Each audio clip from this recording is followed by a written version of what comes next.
Ha Just kidding. Okay.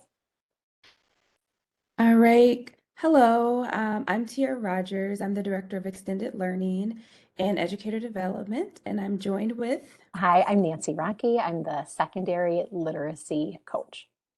and today we're going to be providing you with an update on our high school English language arts curricular implementation. We really wanted to start out with our data story, and our data story has many different nuances. So yes, there's the data, but then also what is happening with the data in order to make an impact. So I wanted to share first what's happening in grade 11. So you can see the standard that's listed for reading and literature, 11th and 12th grade standard. It says determine the meaning of words and phrases as they are used in the text, including figurative and connotative meanings, and analyze the impact of specific word choices on meaning and tone. And you can see at the beginning of the school year, our 11th grade students were scoring below 50th, less than 50% of them were proficient in that standard. So then I want to show you the story, like what did we do with that data? So we had PLCs analyze that benchmark assessment data. Here's an example of a professional learning community, or a PLC, at North. There's 3 teachers present, also the assistant principal and myself, and we were analyzing student work. And then this is actually the notes from a South PLC that shows we are analyzing the student example of writing in the student consumable of StudySync. And then we're deciding what are we going to say when we explicitly write in front of our students and showcase our thinking. What is our expert writing brain doing? Then in a different PLC, we looked at, okay, if we're talking about connotation, we are going to graph the emotion that's happening in a text as we are reading it silently or reading it out loud to each other. And then we're going to be super metacognitive of the words that are used to create that connotation, to create that emotion. And then as we brainstorm that, this is an example of a teacher writing in front of students and showing that in action. And then the impact of that professional learning community of brainstorming together, having that collective efficacy, and then writing in front of students. This was the impact that we saw already in November of those same students, those same 11th grade students. Now, more than 75% of them are proficient when it comes to that standard. We also wanted to highlight a couple of really wonderful gains that are happening. And those gains are happening because of that story that I just shared with you, that what we're really studying in PLCs as a group and also individually. We know that collective efficacy is one of the best things that we can do to accelerate student learning. If we look at this Hattie scale, you're going to see that the effect size for collective teacher efficacy is at the very, very top of the scale. So that is what that PLC is doing. They are trusting individually, like themselves, that they have an impact on students' brains and their learning, and that as a group, they have that power as well. For grade 9, I'm going to go through each of the grades and show some of the big highlights, the big jumps in data that we're seeing. So this is grade 9 standard. At the beginning of the school year, about 50% of students were proficient in being able to analyze in detail how an author's ideas or claims are developed and refined in particular sentences, paragraphs, or larger portions of text. This is really getting like granular and looking at local coherence in text. In January, at the end of the Unit 2 reading assessment, close to 70% of students were proficient in that standard. So a really nice progress for the 9th grade students. When we look at 10th grade, the literacy standard for the informational text and reading, could students delineate and evaluate the argument and specific claims in text, and then also analyze if that reasoning is valid and if the evidence is relevant and sufficient? We made a nice impact on Unit 1, because you can see at the end of November is when that unit assessment was given, and already within just a few weeks, there was a big impact on those 10th grade students and their learning around the standard.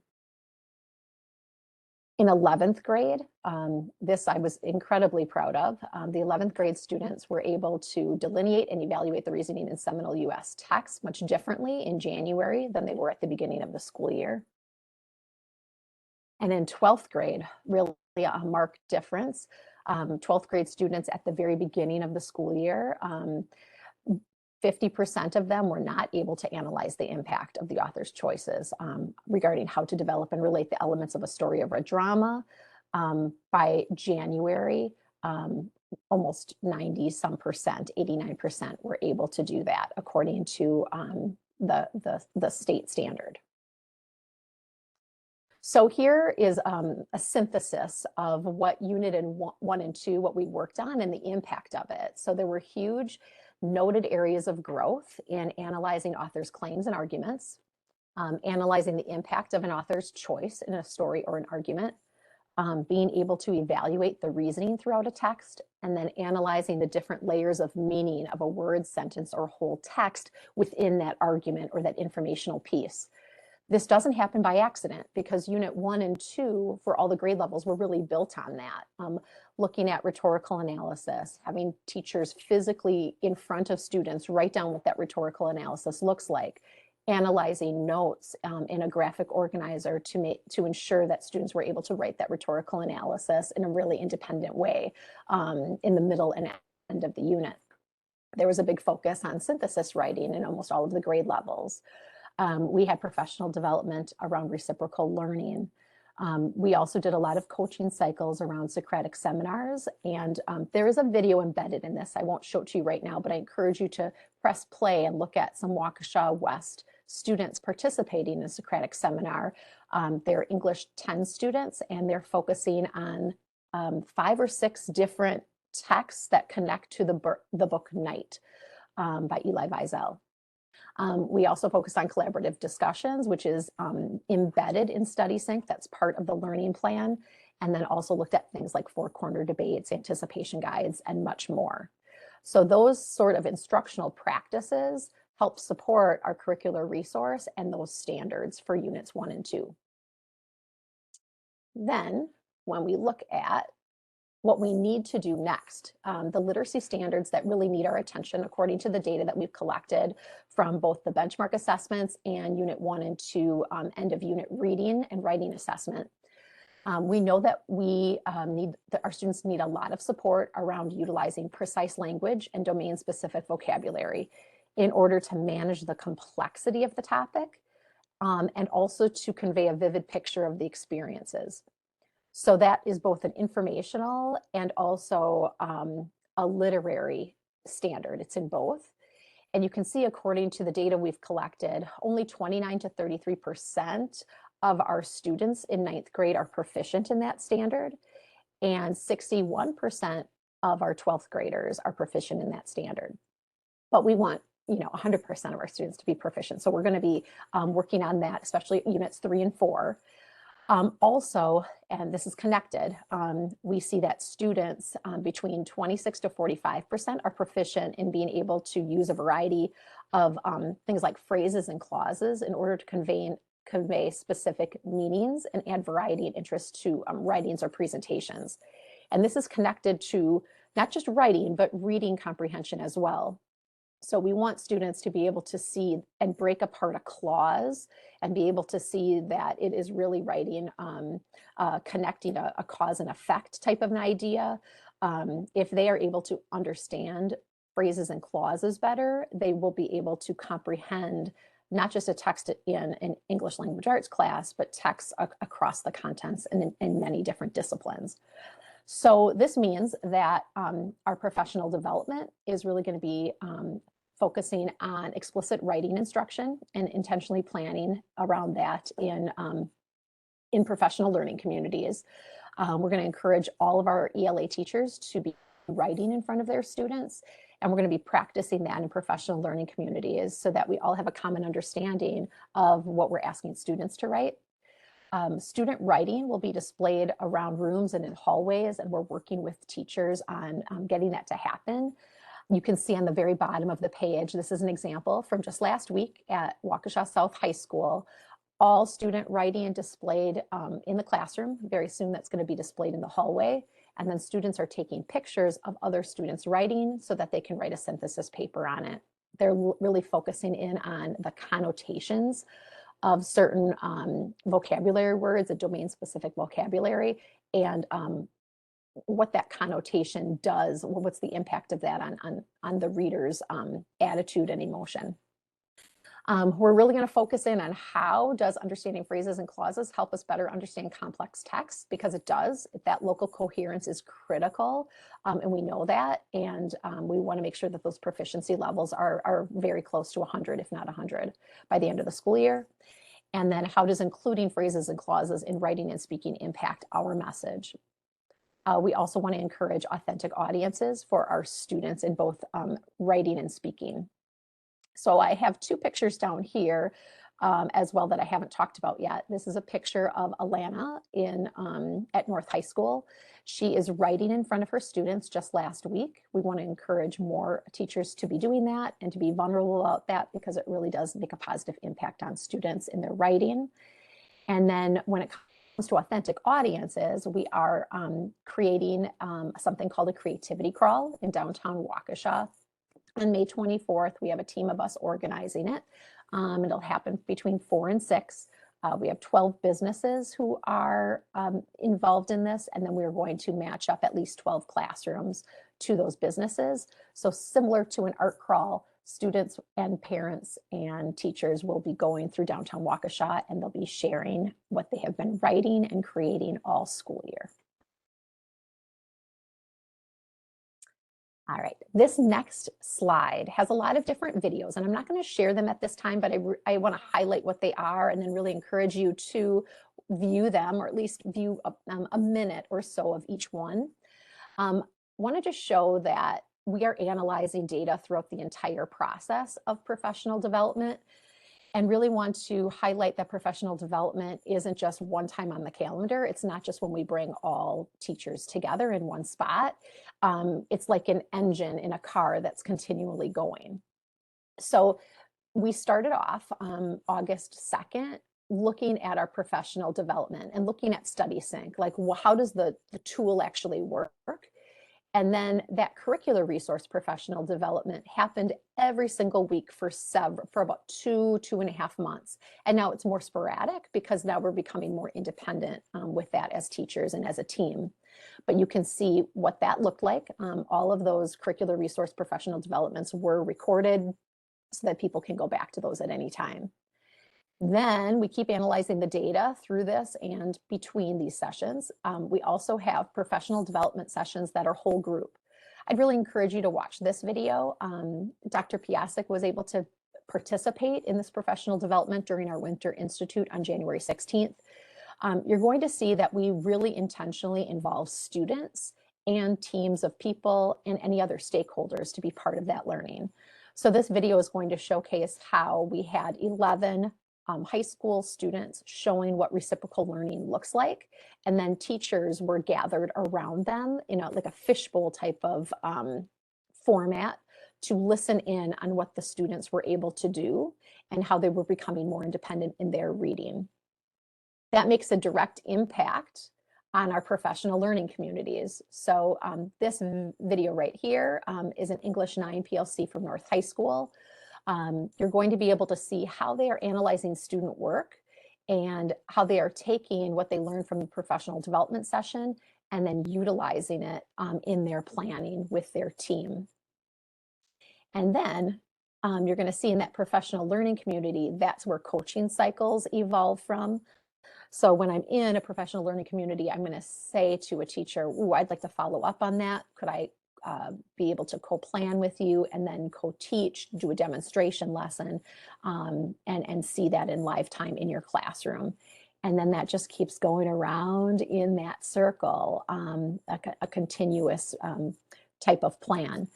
You're going to see the coaching cycles. You're not necessarily going to see me there, but the coaching happened before and during as that event is happening. So the one on the top is going to show Erin Martin. She is a 10th grade teacher at South High School, and she is doing guided practice with a small group of students because they needed additional support about how to do this one pager, which is a synthesis type of activity.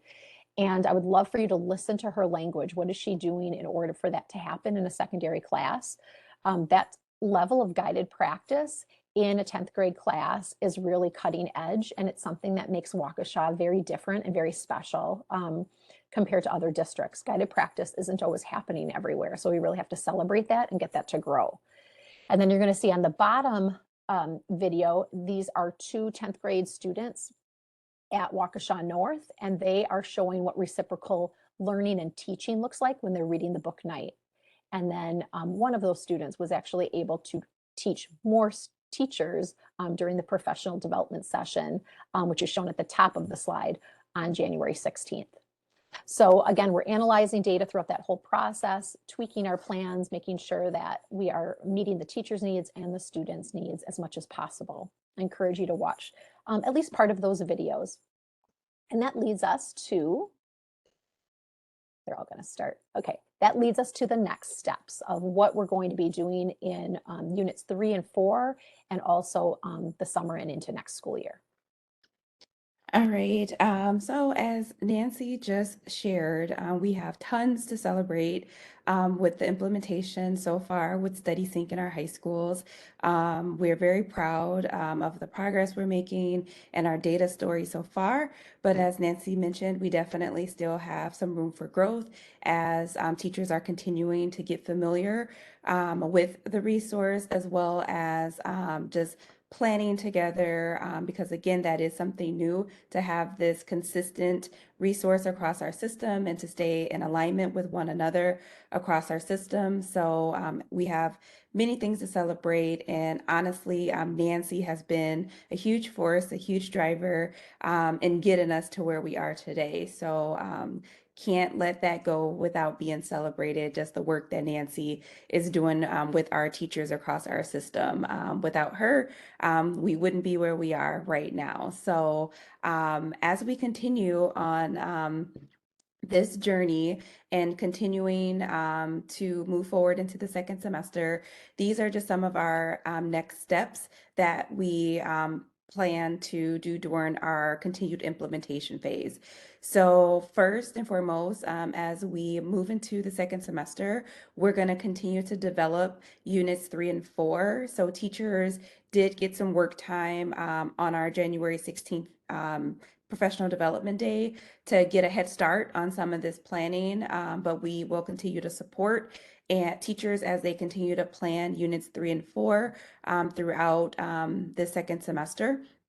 We are very excited that we can utilize our data from StudySync and we can move that data into Qualtrics, and it provides us with longitudinal and vertical data analysis. So we are able to see different types of graphs. We can see our areas of strength. We can also see areas we need to continue to provide additional support. We will in March be sending out student and teacher surveys so that we can get that continued feedback. So we did that earlier on. So we want to continue to make sure that we're meeting the needs of both of our students and teachers. So that again is planned for March. So when we're back in May to go over our Appendix D with you all, we'll have some more data to share in regards to that perception data from students and teachers. We also want to make sure we're including our parents. So we're going to focus on increasing that parent engagement and outreach just to make sure parents are aware of what's going on. And then also if parents have questions, concerns in regards to Study Sync, that we're having those opportunities to have that engagement with our families. Also, we're going to have systematic collection and analysis of write-in assessments, and a lot of that is done through our common assessments across our district, as well as in our professional learning community. So when we are able to bring our teachers together, we're able to look at that data and, of course, plan intentionally around what we're seeing in those assessments. We, of course, will continue to collaborate and also highly encourage for any board members to join us on our learning walks. We've been excited that we've had board members reach out and have participated and did some learning walks. And as Nancy mentioned earlier, we actually, Dr. Piasek joined us for PD on January 16th. So our door is always open, and we encourage you to continue to be a part of our learning. We will continue to provide professional development to our teachers and job embedded activities that involve all of our stakeholders. So again, students, teachers, community members, and of course, you, the school board members. We want to continue that learning. And then lastly, just to put out there just some of our upcoming work. On our January 16th Professional Development Day, we were able to bring together our teachers who teach our drama and stagecraft courses at the high school level, and they are looking to make some revisions to like their syllabus, and just make sure what we're doing is reflected in our syllabi and then also in our course offering. So that work has just begun, and we will definitely continue to share that work as we complete it. And as always, we will be live at the February 7th Teaching and Learning Committee meeting to answer any questions that you may have. So thank you for your time and attention. And again, please go back and watch some of those videos that are embedded. They're awesome, showing our teachers in action, our students in action. So encourage you to go back and watch those, and we'll see you on the 7th. Thank you so much.